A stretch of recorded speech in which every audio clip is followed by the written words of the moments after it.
Basically इस पूरे chapter में हमने क्या पढ़ना है कि डीएनए सिंथेसिस किस तरह से हो रही है, डीएनए के बाद जो है वो टीआरएनए की सिंथेसिस किस तरह से हो रही है, डीएनए की रेप्लिकेशन कैसे होती है, यानी कि एक डीएनए अपने से दूसरा डीएनए कैसे बनाता है। डीएनए की सिंथेसिस जो है वो सेमी कंजर्वेटिव होती है और कैसी होती है, बाई डायरेक्शनल होती है। अब एक क्लिनिकल केस है जिसमें एक पर्सन आता है और वो लाइट में निकलते ही उसको स्किन कैंसर होने लग जाता है और ब्लिस्टर्स होने लग जाता है। ये क्या प्रॉब्लम शो कर रहा है, ये शो कर रहा है ज़ीरोडर्मा पिगमेंटोसा। ज़ीरोडर्मा पिगमेंटोसा में क्या होता है, बेसिकली वो चीज़ें जो कि डीएनए की रिपेयर करवाती हैं, जैसे कि जो पाथवे होता है हमारे पास न्यूक्लियोटाइड एक्साइजेशन रिपेयर पाथवे। ये न्यूक्लियोटाइड एक्साइजेशन रिपेयर पाथवे के अंदर जो है कुछ डैमेज आ जाता है, जिसकी वजह से जो mutation in gene involved in the DNA repair specifically nucleotidization pathway, ये जो है उसमें म्यूटेशन हो जाती है। जब इसमें म्यूटेशन हो जाती है तो जो डैमेज हो रहा है डीएनए को वो रिपेयर नहीं हो पाएगा, और जब वो डैमेज रिपेयर नहीं हो पाएगा, डैमेज किसी वजह से कॉल होता है अल्ट्रावायलेट रेडिएशन की वजह से, वो डैमेज रिपेयर नहीं हो पाएगा तो वो ये ब्लिस्टर्स वगैरह और ये सारी चीज़ें कॉज करेगा under the influence of the light. ठीक है, डीएनए रेप्लिकेशन का प्रोसेस जो होता है ये क्या होता है कि जिसके अंदर एक डबल स्ट्रैंडेड डीएनए मॉलिक्यूल ये कॉपीड होता है to form the two identical new molecule. ठीक है, जिसके अंदर एक पेरेंटल स्ट्रैंड होगा और एक जो है वो न्यू स्ट्रैंड होगा। डीएनए रेप्लिकेशन किस तरह से होती है, 5 to 3 होती है, ये जबकि डीएनए पॉलीमरेज किस तरह से रीड करता है, 3 to 5 रीड करता है। डीएनए पॉलीमरेज 3 to 5 रीड करेगा जबकि वो 5 to 3 होगी। अब हमारे पास यहाँ पर क्या बताया हुआ है कि किस तरह से डीएनए की रेप्लिकेशन होती है। तो सबसे पहले हमारे पास एक डीएनए है, उस डीएनए के अंदर दो स्ट्रैंड्स आपस में कंबाइन हुए हुए हैं, उनको तोड़ने के लिए हमें क्या चाहिए, हेलिकेज चाहिए। ठीक है, हेलिकेज ने उसको तोड़ दिया, लेकिन ड्यूरिंग इसकी अनट्विस्टिंग के दौरान क्या होता है, सुपर कॉइल्स बन सकते हैं। तो उन सुपर कॉइल्स को ख़त्म करने के लिए टोपोआइसोमरेज या गायरेज जिसको कहते हैं वो चाहिए होते हैं। ठीक है, जैसे ही ये हेलिकेजेस सेपरेट कर देंगे दो डीएनए के स्ट्रैंड को, तो वो क्या बन जाएगा, रेप्लिकेशन फॉर्क बन जाएगा। ठीक है, अब इसकी क्या होगी, एलोंगेशन, यानी कि यहाँ पर जो है वो प्राइमर आके अटैच्ड होगा। ठीक है, प्राइमर डीएनए प्राइमरेज जो है वो कॉज करता है अटैचमेंट आरएनए प्राइमर की, जो कि एक स्पेसिफाई करता है कि इस पॉइंट से जो है वो इनिशिएट करवानी है क्या चीज़, रेप्लिकेशन को। ठीक है, फिर डीएनए पॉलीमरेज आके इसे प्राइमर के साथ अटैच हो जाएगा, डीएनए पॉलीमरेज मूव करेगा 3 to 5 रीड करेगा, और जो है वो चेन बनती जाएगी 5 to 3। जो चेन कंटिन्यूस बन रही है उसको कहते हैं लीडिंग चेन। ठीक है, जो चेन कंटिन्यूस बन रही है 5 to 3 उसको कहते हैं लीडिंग चेन, और उसके अंदर जो है वो रिक्वायर होता है सिंगल आरएनए प्राइमर, लेकिन ये होती है लीडिंग स्ट्रैंड होता है। ठीक है, लेकिन अपोजिट साइड के ऊपर, यानी कि दो चेन्स थी ना, तो एक चेन ये सेपरेट हुई, ये सेपरेट हुई, अब ये चेन कंटिन्यूस बनी जा रही है, यहाँ पर जो है ये डिसकंटिन्यूस बनी जाती है।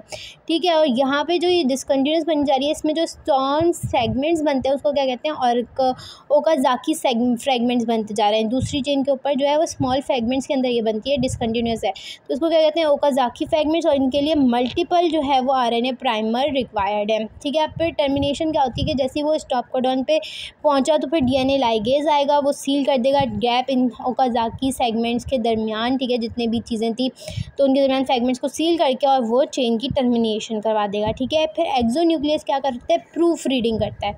ये तो चेन बन गई, फिर उसके बाद देखेगा कि इसमें कोई मिसहैप्स तो नहीं है, तो एक्सोन्यूक्लियस जो है वो प्रूफ रीडिंग करेंगे, और उसके बाद फिर ये रिमूव करके आरएनए प्राइमर को रिप्लेस कर देंगे किसके साथ, डीएनए बेसिस के साथ। अब यहाँ पर प्रोकैरियोट्स और यूकैरियोट्स का फ़र्क बताया जा रहा है कि प्रोकैरियोट्स के अंदर हमारे पास जो है वो कहाँ से चेन रेप्लिकेशन स्टार्ट होगी, उस जगह को कहते हैं ओरिक कहते हैं, जबकि यूकैरियोट्स के अंदर उसी जगह को हम दूसरा नाम देते हैं और वो होता है इसका ओरिजिन रिकॉग्नाइजेशन कॉम्प्लेक्स कहते हैं। उसके अंदर प्रोकैरियोट्स में ओरिक कहते हैं, जबकि उसमें क्या कहते हैं, ओरिजिन रिकॉग्नाइजेशन कॉम्प्लेक्सेस। यहाँ पे कॉन्सेंसस सीक्वेंसेस होते हैं। कॉन्सेंसस सीक्वेंसेस क्या होते हैं, ये सीक्वेंस होता है ऑफ द न्यूक्लियोटाइड का, जो कि सर्व करता है as a binding site for the initiator protein के लिए। ठीक है, जबकि यहाँ पर जो है वो ऑटोनॉमसली रेप्लिकेटिंग सीक्वेंसेस होते हैं। ये भी सर्व करता है as a binding site for the initiator protein, ठीक है। तो इनिशिएटर प्रोटीन क्या करते हैं, ये आइडेंटिफाई करते हैं स्पेसिफिक बेस सीक्वेंस को डीएनए में और ये इनिशिएट करवाते हैं प्रोसेस रेप्लिकेशन का। तो ओरिक वहाँ पे क्या है, ऑर्सीम, यानी कि ऑरिजिन ओरिक होता है, यहाँ पे ऑरिजिन रिकॉग्नाइजेशन कॉम्प्लेक्स है, वहाँ पे ओरिक होता है, वहाँ पे कंसेंसस सीक्वेंसेस होते हैं जो कि सीक्वेंस होता है न्यूक्लियोटाइड का, हेल्प करते हैं attachment of the initiation protein की बाइंडिंग के, ताकि इनिशिएट करवा सकते हैं रेप्लिकेशन को। यहाँ पे ऑटोसोमल रेप्लिकेटिंग सीक्वेंस होता है। अब आ जाता है कि डीएनए की रेप्लिकेशन कैसे होती है, बाई डायरेक्शनल होती है और सेमी कंजर्वेटिव होती है। जो कि प्रोटीन जो कि रिक्वायर्ड होता है रिपेयर रेप्लिकेशन के लिए इन इकोली प्रोकैरियोट्स के अंदर वो होता है 20।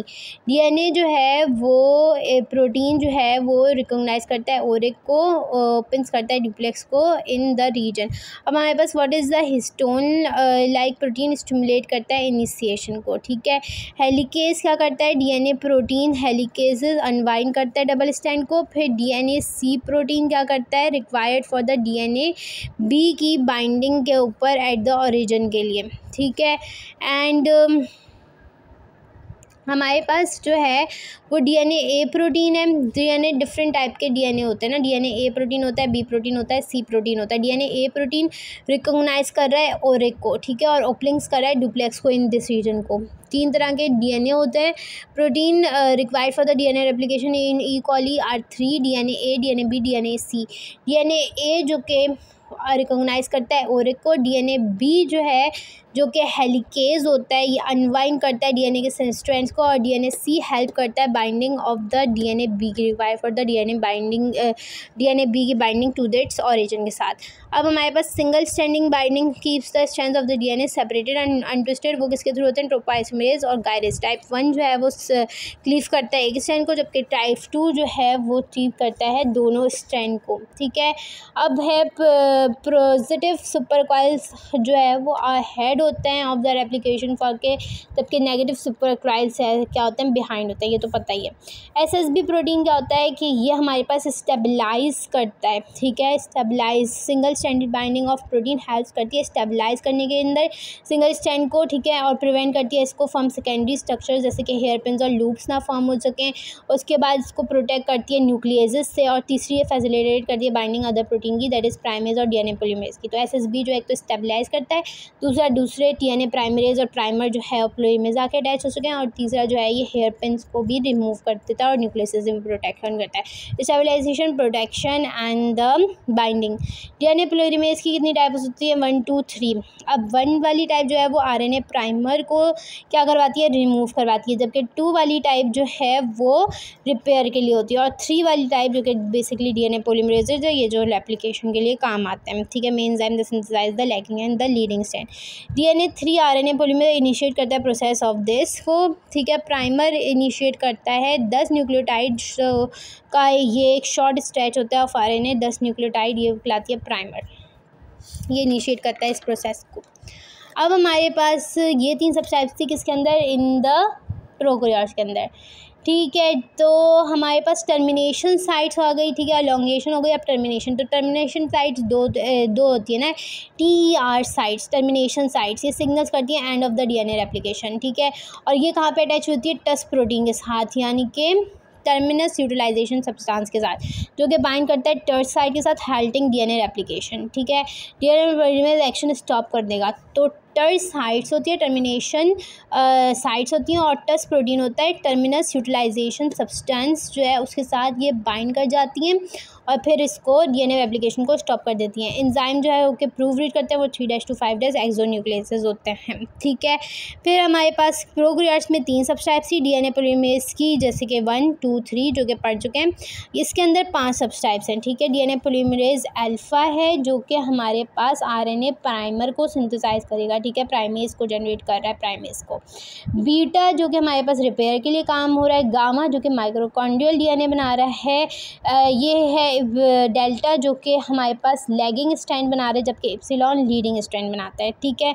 एजेंट जो कि डैमेज कर देते हैं, तो हमारे पास ऑक्सीजन के रेडिकल्स बन जाते हैं सेलुलर रेस्पिरेशन के थ्रू, जो कि इसको डैमेज करते हैं। आयोनाइजिंग रेडिएशन है जैसे कि एस रेज और गामा रेज, और अल्ट्रावायलेट रेज हो जाती हैं जैसे कि सन से, ठीक है। पायरिमिडीन डाइमर्स को क्रिएट कर देती है जो कि लीड करते हैं स्किन कैंसर की तरफ। केमिकल इन्वायरमेंट में जैसे कि अल्फा टॉक्सिन्स हो गए या स्मोकिंग की वजह से कुछ एरोमेटिक हाइड्रोकार्बन्स आ जाते हैं जो कि इसको डैमेज कर देते हैं। अब इस डैमेज को रिपेयर करने के लिए हमारे पास न्यूक्लियोटाइड एक्साइजेशन रिपेयर चाहिए होता है, जिसमें रिमूवल हो गया ग्रुप ऑफ न्यूक्लियोटाइड की, या फिर बेस एक्साइजेशन रिपेयर चाहिए होता है, जिसमें बेस जो होती है removal of the damage base की by hydrolysing and glycosidic bond, ठीक है, उसको हाइड्रोलाइज करके रिमूवल हो गए बेस की। फिर मिसमैच्ड रिपेयर होता है जिसमें रिमूवल हो गया ऑफ द प्रोटीन का ऑफ न्यूली सिंथेसाइज्ड स्ट्रैंड का दैट कंटेन्स मिसमैच बेसिस, यानी जिसमें मिसमैच बेसिस थी उसका उस रिमूवल हो गया उस प्रोटीन का of the newly synthesised strand का that contains this mismatch basis, ठीक है। ट्रांसक्रिप्शन कॉम्प्लेक्स रिपेयर, यानी कि जब ट्रांसक्रिप्शन एपरेटस जो है वो रिकॉग्नाइज करता है, डिटेक्ट करता है डैमेज डीएनए के अंदर,